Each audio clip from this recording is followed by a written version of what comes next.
Welcome to this candid conversation ఎక్స్క్లూజివ్గా me I డ్రీమ్లో. నమస్తే, నా పేరు స్వప్న.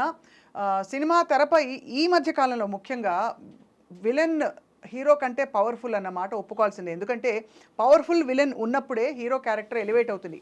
పాత సినిమాల్లో అలా ఉన్నప్పటికీ కూడా ఈ మధ్య కాలంలో విలన్ చిత్రీకరణలో ప్రత్యేకంగా దర్శకులు శ్రద్ధ వహిస్తున్నారు. అండ్ ఆ కోవకి చెందిన విలన్స్ జాబితాలో మనకి అందరికీ సుపరిచితులు నాగమహేశ్వర్ గారు. నాగమహేష్ గారు దాదాపు 40 చిత్రాల్లో నటించారు. అండ్ మెగాస్టార్ చిరంజీవి గారి చేతుల మీదుగా ఇంట్రొడ్యూస్ అవ్వడం ఆయన జీవితంలో ఒక అదృష్టం అని చెప్పాలి. సో వారి ప్రయాణం గురించి వాళ్ళు మాట్లాడదాం. నాగమహేష్ గారు నమస్కారం సార్. నమస్తే మేడం. సో ఎలా ఉన్నారు సార్? ఎక్కడ వారు సార్ మీరు actually originally? Native of Hanuman junction అండి, కృష్ణా డిస్ట్రిక్ట్, ఆంధ్రప్రదేశ్. రైట్. ఎలా ఉంది సార్ యాక్టింగ్ కెరియర్? అండ్ చాలా బాగుంది. విలనీ ఎలా ఉంది? విలని ఇంట్రెస్టింగ్ ఉంటుందండి.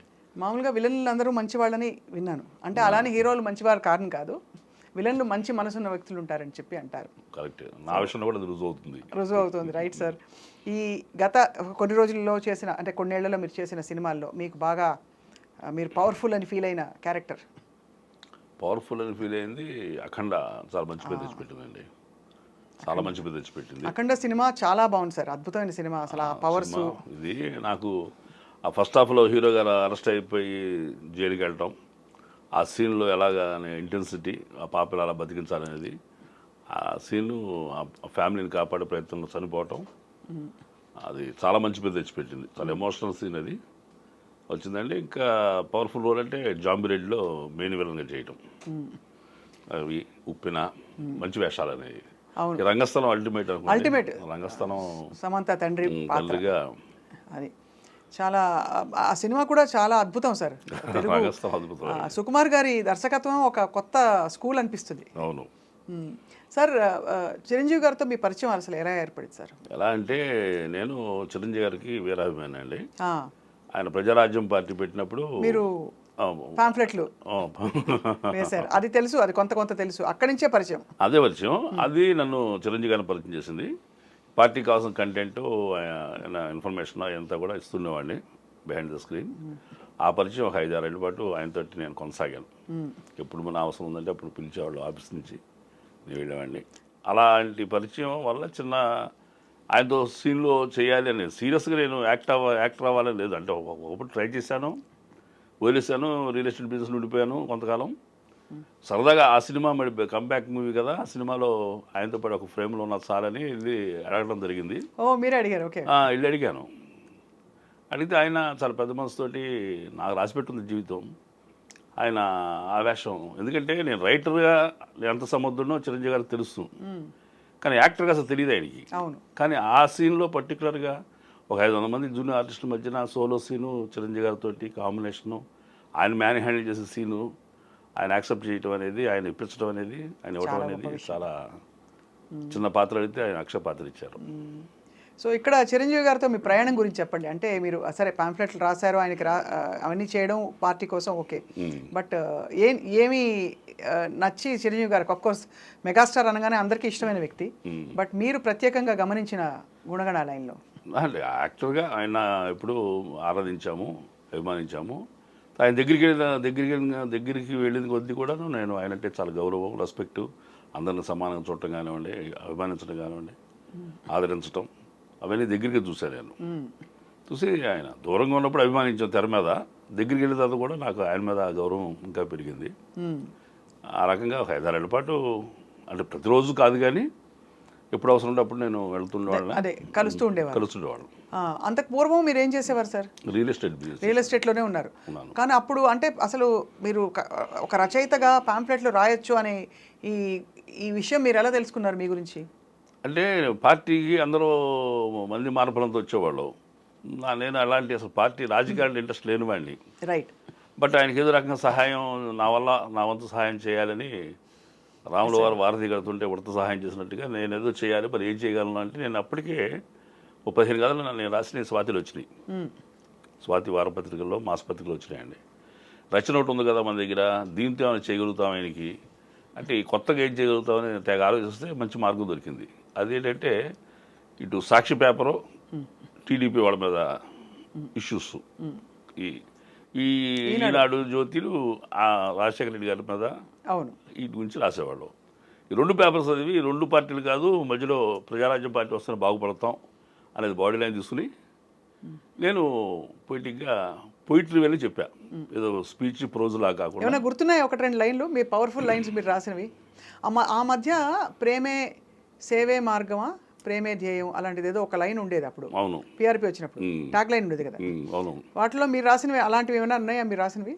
ఇక ఎలక్షన్ ముందు ఇక పాంప్లెట్ బిజినెస్ ఏముండదు, ఈ క్యాంపెయిన్ చేసే అవకాశాలు లేవన్నప్పుడు అప్పుడు ఒకటి లాస్ట్ నా పేరు పెట్టుకుంటాకి ఒకటి రిలీజ్ చేసేప్పుడు చేసినప్పుడు ఈ పరకాల ప్రభాకర్ గారి ఇష్యూలు ఇంకితర ఇష్యూలు జరిగినాయి. వాళ్ళు చేసిన ఉదంతాన్ని ఉటంకిస్తూ చివరిలో కొంచెం ఇన్స్పిరేటివ్గా రాశానంటే, క్రీస్తుకైనా కృష్ణునికైనా దేవుళ్ళని తొలిగాయా కష్టాలు, మదర్కైనా మహాత్ముడికైనా దాపునికి వచ్చాయా సుఖాలు, కారణ జన్మలకు కాలమే పెడుతుంది కఠిన పరీక్ష, తప్పదు వారికి అంతిమ విజయం, లోక శ్రేయస్సే వారికి రక్ష అని మహేష్ అని పేరు వేసుకుని నా ఫోన్ నెంబర్ ఇచ్చా. అప్పుడు తెలిసింది చెప్పాలంటే మాస్క్ తీసినట్టే ఫేస్ ఆఫ్ అయిపోయింది.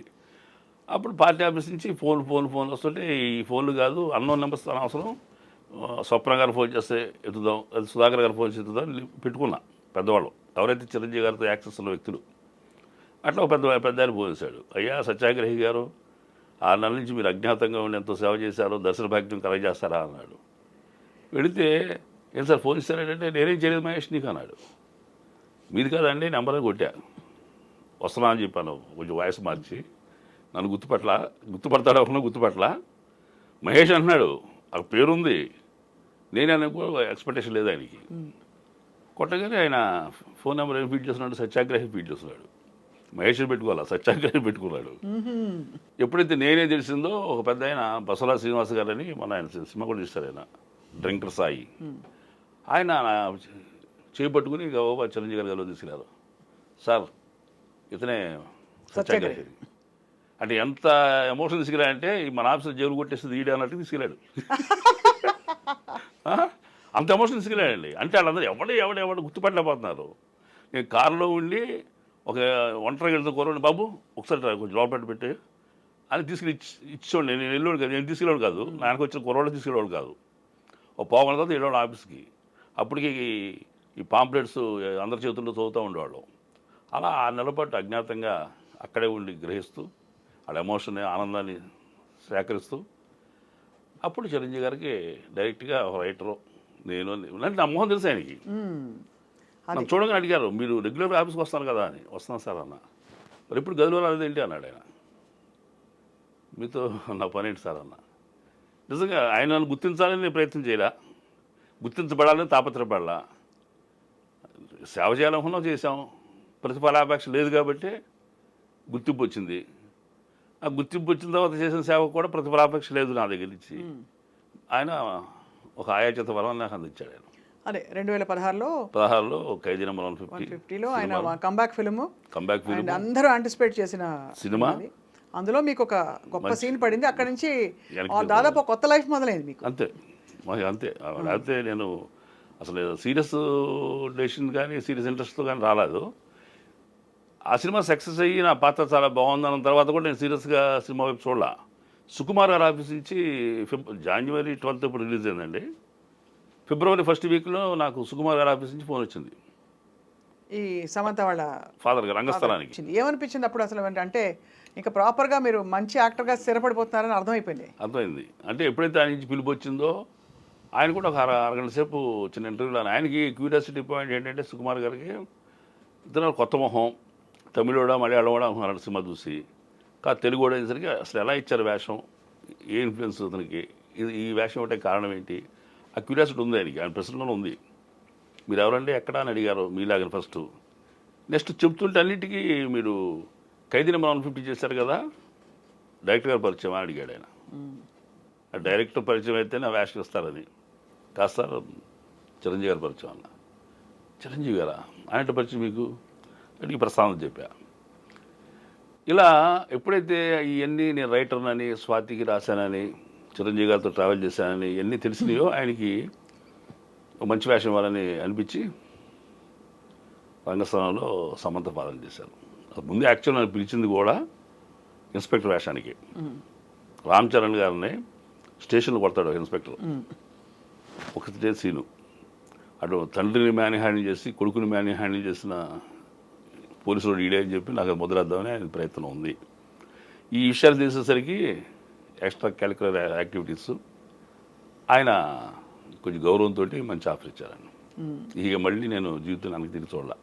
అదే వరుస పెట్టి మీకు మంచి మంచి సినిమాలు, గొప్ప క్యారెక్టర్స్. వస్తాను. రజాకార్లో కూడా చాలా మంచి వేషం చేశాను. మంచి వేషం చేశారు మీరు చాలా. అవును.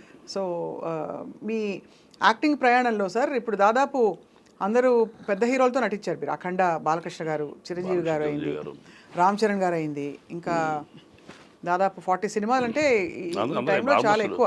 ఈ చేయని పెద్ద యాక్టర్స్ ఎవరంటే ప్రభాస్ గారు చేయలేదండి ఇంతవరకు. ఆ సినిమాలో కాంబినేషన్ కాకపోయినా సినిమాలో చేయలే.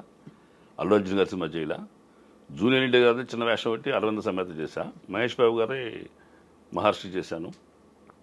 కాంబినేషన్ చేయలేదు. కానీ సుకుమార్ గారు అప్పుడు కాస్ట్ చేశారు కదా మిమ్మల్ని మంచి రోల్లో. తర్వాత పుష్పాలో మీరు లేకపోవడం కొంచెం ఆశ్చర్యమే. ఆశ్చర్యం అంటే పిలిపించారండి. పుష్పకి పిలిపించారు. ఇక్కడి నుంచి అర్జెంటుగా మహేష్ తీసుకురండి అని చెప్పంటే మార్నింగ్ 6 o'clock కార్లో బయలుదేరాము. 4 o'clock ఇప్పుడు కాకినాడ చేరాము. కాకినాడకి రెస్ట్ తీసుకోమన్నారు. నెక్స్ట్ డే సాయంత్రం షూటింగ్ అన్నారు. నెక్స్ట్ డే సాయంత్రం మేకప్ వేసి ఆ మురుగన్ వేషానికి ఆయన నన్ను అనుకున్నాడు. ఆయన అదే అనుకుని నన్ను షిప్ కూడా ఎక్కమన్నారు. షిప్ కూడా ఎక్కిన 5 నిమిషాల్లోనే ఆయనకి ఏదో ఫీలింగు. అప్పటికి ఓపెన్ చేస్తున్నా, ఓపెన్ రిలీజ్ కూడా అయిపోయింది. మహేష్ గారు మీరు కిందకు వచ్చాడు అన్నాడు. ఆయన కిందకు వచ్చిన తర్వాత మీరేమనుకోవద్దు వెళ్ళిపోండి అన్నారు. నేను తెల్లమొహం వేసా. వెళ్ళిపోమంటారు సార్ అన్న. నేను ఏదో మిమ్మల్ని వాడుదామని చెప్పి అనుకున్నా, కానీ ఇక్కడ నేను మ్యాజిక్ చేయటా కూడా ఏం లేదండి. అతను హీరో వేరే చోటుకు వస్తాడు, మళ్ళీ ఆడేది తమిళ దగ్గరికి చిన్న బేరసారాలు 2-3 చిన్న డైలాగులు ఉంటాయి. క్యారెక్టర్ ఎక్స్పోజర్ ఉండదు, నేను చేయటానికి ఏమైనా ఉండదు. మీరు వాడుకుందామన్నా కానీ మీరు మంచి వేషం చేస్తారు కదా, మీరు ఏమనుకుంది వెళ్ళిపోయినా చిన్న వేషం అయిపోతుంది మీకని ఫీల్ అయితే చాలాసేపు ఫీల్ అయ్యాడంట. పక్కన డ్రాగన్ మాస్టర్ ఉన్నారు, ఆయనతో కూడా ఆయన. మీరు డిసప్పాయింట్ అయ్యారా? అయ్యాను. బట్ ఆయన చిన్న వేషమైంది దీనికని గౌరవం ఇచ్చాడు అనేది చాలా ఆనందపడ్డా. ఆ దృష్టిలో నేను చాలా పెద్ద యాక్టర్ అనమాట, వాల్యుబుల్ యాక్టర్ అనే విషయం నాకు రుజువైంది. మీరేమనుకోవద్దు, పార్ట్ 2లో మీరు చదువు కానీ మీరు మంచి వేషం చేస్తారన్నాడు ఆయన. అంటే నేను నవ్వితే ఆయన మిమ్మల్ని పంపించేటానికి ఏదో కన్విన్స్గా చెప్తాను అనుకోవద్దు అని కొంచెం సీరియస్గా చెప్పారు. సార్ నేను ఆ మనసులో మాట చెప్పను మీకు అన్న, చెప్పండి అన్నారు. ఒకవేళ పుష్ప 2లో కూడా చేయలేకపోతే చేస్తున్నారు అన్నాడు.